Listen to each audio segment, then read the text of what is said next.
Hello po, andito ko sa Cedarwood. Bale, ang gagawin ko ngayong video, yung sa semi na lang kasi ano po tapos na, naubos na po yung ating complete. So, ito yung garahe. Ayan. Ayan yung garahe. Ayan yung itsura ng bahay. Sa atin kasi semi-complete. Nasa 175 ang pwede mong maging down payment. Ayun yung community. Mga gawa na yung mga bahay dito. Ready for occupancy na siya. Ayan yung itsura ng bahay mo. Okay? Ayan yung garahe mo. Papasok tayo ngayon sa loob. Semi-complete. Wala siyang tiles. Ayan. Ayan yung itsura. Wala siyang handrails. Yung hagdanan mo. Ayan yung bintana, pintuan. Painted na siya, pero wala pang tiles. May sink na siya. And naka-tiles na yung CR mo. Ayan yung CR. Ito yung sa laundry area. Ayan yung laundry area. Sa taas, ganyan siya. Naka-tiles na siya pero wala siyang partition. Nakakisami na siya. Papaayos mo na lang. Okay po.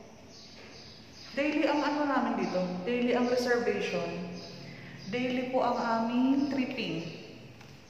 Cindy Happy from Dreamhouse Realty. Yung buong team namin kasi naka-focus project kami ng DASMA. Kasi may mga RFO. As in, ready na for occupancy. Medyo mababa pa ang ating down payment. Nasa 175. Sa regular cut yun or sa regular 46 square meters.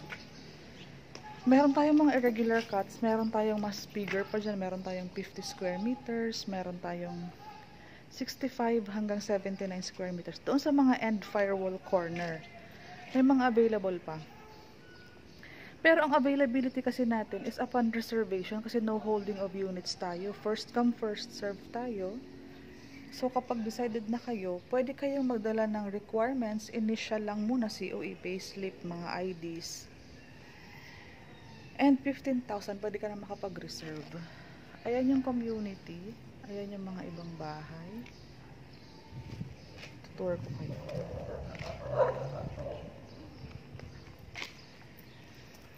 Ayan, ready for occupancy. 15,000 to reserve. 175,000 ang pinakamababang down payment natin. Semi-complete na lang ang mga available natin. May mga end corner pa and mga ganon, end lot. Meron pa. Few units left na lang po. Ayan. So, ang magiging daily mo, ay ang magiging monthly mo nito is mga nasa 9,500 na lang. Ayan, short video lang ito. Thank you.